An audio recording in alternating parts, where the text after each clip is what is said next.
Halo teman-teman, bertemu lagi dengan saya dalam pelajaran Matematika Dasar 1 yang kita lanjutkan pembahasan bab 3 tentang turunan ya, aplikasi dari turunan, yaitu pada subbab 3.6 teorema nilai rata-rata. Nah, saya harapkan setelah menonton video ini, teman-teman dapat menentukan nilai rata-rata dengan tepat ya, menggunakan teorema nilai rata-rata untuk menyelesaikan suatu persoalan yang relevan.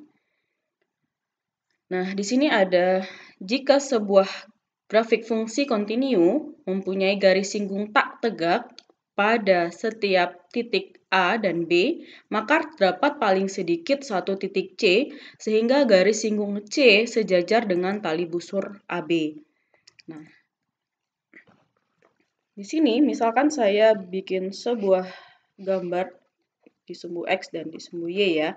Nah, saya punya gambar sebuah grafik seperti ini, di mana grafiknya itu adalah grafik kontinu yang berada di selang A dan di selang B.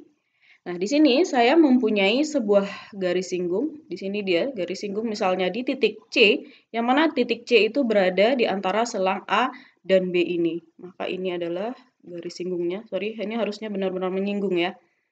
Nah, di sini ada titik C, yaitu yang menyinggung, di mana garis singgung ini tak tegak, ya. Jadi garis singgung ini tidak tegak, maka garis singgung itu akan sama atau disebut sebagai sejajar dengan tali busur antara AB. Nah, apa itu tali busur AB? Berarti ini adalah tali busur. Nah, tali busur itu yang ini. Jadi yang menghubungkan titik A dan titik B ini. Maka bisa disebut bahwa tali busur AB ini akan sejajar dengan garis singgung di titik C. Maka itulah sebenarnya dasar dari teorema nilai rata-rata.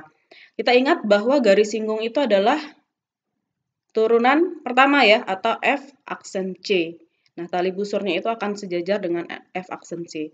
Sehingga didapatlah teorema nilai rata-rata itu seperti ini. Jika F kontinu di interval tertutup A, B dan terdiferensiasikan, artinya bisa diturunkan ya, pada titik di dalam selang AB, selangnya selang buka, maka terdapat paling sedikit satu bilangan C dalam A, B, di mana FB dikurang FA dibagi dengan B kurang A itu sama dengan F aksen C.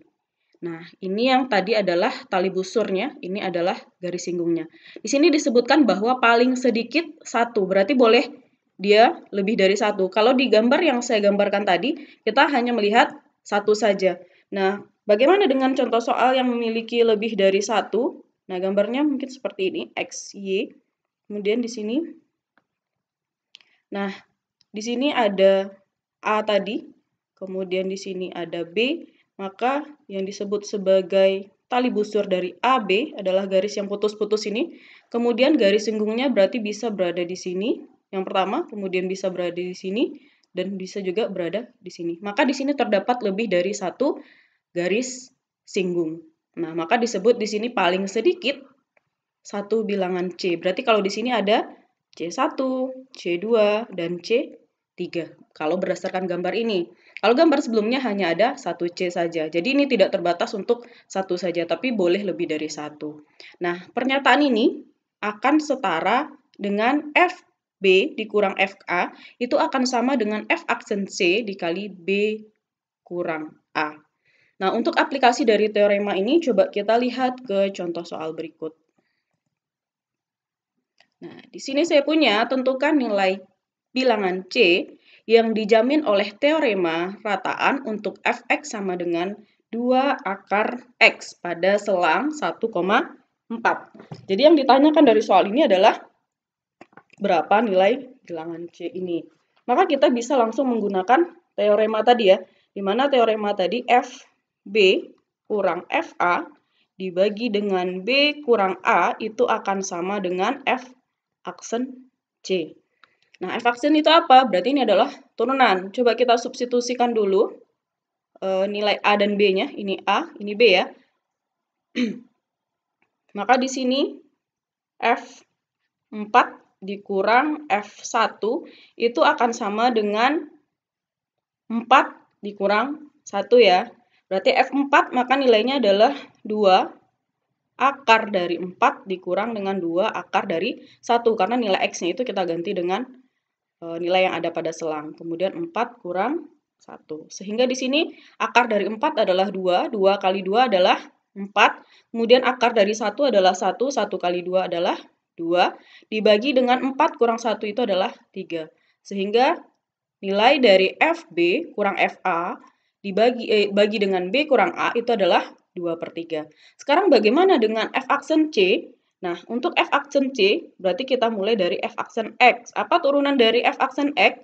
Kita tahu bahwa turunan dari akar dari X itu akan sama dengan setengah ya. Berarti 2 dikali akar dari turunannya adalah setengah kali X pangkat min setengah. Atau ini bisa kita tulis sebagai akar X ya. Sorry, ini ada min, berarti akar min X. Atau akar 1 per akar X. Maka di sini FC-nya bisa kita langsung substitusi, berarti adalah 1 per akar C. Nah, dari sini kita bisa membuat persamaan bahwa yang sebelah kiri itu nilainya adalah 2/3. Kemudian yang sebelah kanan F aksen C itu adalah 1 per akar C. Nah, supaya di sini akarnya hilang, kita kuadratkan ya. Berarti ini akan menjadi 4/9 itu sama dengan 1 per C. Sehingga kalau dikali silang 4C itu akan sama dengan 9, otomatis nilai C itu bisa kita dapatkan yaitu 9/4. Sehingga dari sini tentukan nilai atau bilangan C itu, jadi bilangan C itu adalah 4/9. Bisa dipahami ya teman-teman? Oke. Sekarang kita lanjut ke contoh soal berikutnya. Dono menempuh 112 mil dalam jam dan menegaskan bahwa ia tidak pernah melampaui 55 mil per jam. Berarti dia mengatakan bahwa dia nggak pernah melampaui kecepatan 55 mil per jam. Nah, sekarang kita ingin membuktikan apakah pernyataan si Dono ini memang benar bahwa kecepatannya itu tidak pernah melampaui 55 mil per jam. Bagaimana caranya? Nah, di sini ada clue bahwa misalkan FT itu adalah jarak yang ditempuh dalam waktu T ya. Nah, berarti di sini kita bisa menuliskan dulu apa yang diketahui dari soal ini. Oke, yang pertama yang diketahui itu adalah FT ya, di mana FT itu adalah jarak yang ditempuh dalam waktu T. Nah, T itu berarti adalah waktu ya. Nah, sekarang kita diberitahu bahwa Dono itu telah menempuh jarak 112 mil. Artinya dia sudah berpindah dari titik pertama ke titik kedua, itu kan? Berarti itu bisa kita tuliskan sebagai FT2 kurang FT1. Itu sebesar 112 mil. Kemudian dia juga sudah menempuh perjalanan selama 2 jam. Artinya dia sudah bergerak dari selama dari T2 ke T1. Itu selama 2 jam. Nah, sekarang yang akan kita cari itu adalah membuktikan bahwa dia tidak pernah mencapai ini. Berarti yang akan dibuktikan itu adalah apa benar kecepatannya itu tidak lebih dari 55 mil per jam. Nah, ini yang akan kita buktikan. Nah, untuk menyelesaikan soal ini, berarti kita bisa menggunakan teorema tadi ya, bahwa kita tahu bahwa ini berarti bisa kita aplikasikan sebagai FT2 kurang FT1 dibagi dengan T2 kurang T1 itu akan sama dengan F aksen T ya. Nah, di sini T2 kurang T1 sudah diketahui dari soal kita tadi yaitu 112 mil. Kemudian T2 kurang T1 itu adalah 2 jam. Sehingga dari sini bisa kita hitung 112 dibagi 2 jam itu adalah 56 mil per jam. Nah, kita ketahui dari soal ternyata kecepatannya itu adalah 56 mil per jam.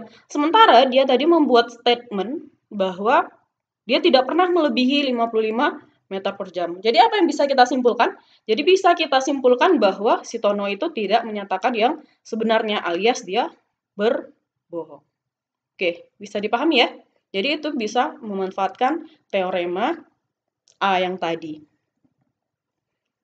Oke, kita lanjut ke contoh soal berikutnya. Buktikanlah ketaksamaan sin X dikurang sin Y kecil sama dari mutlak X kurang Y untuk setiap X dan Y itu elemen dari bilangan real.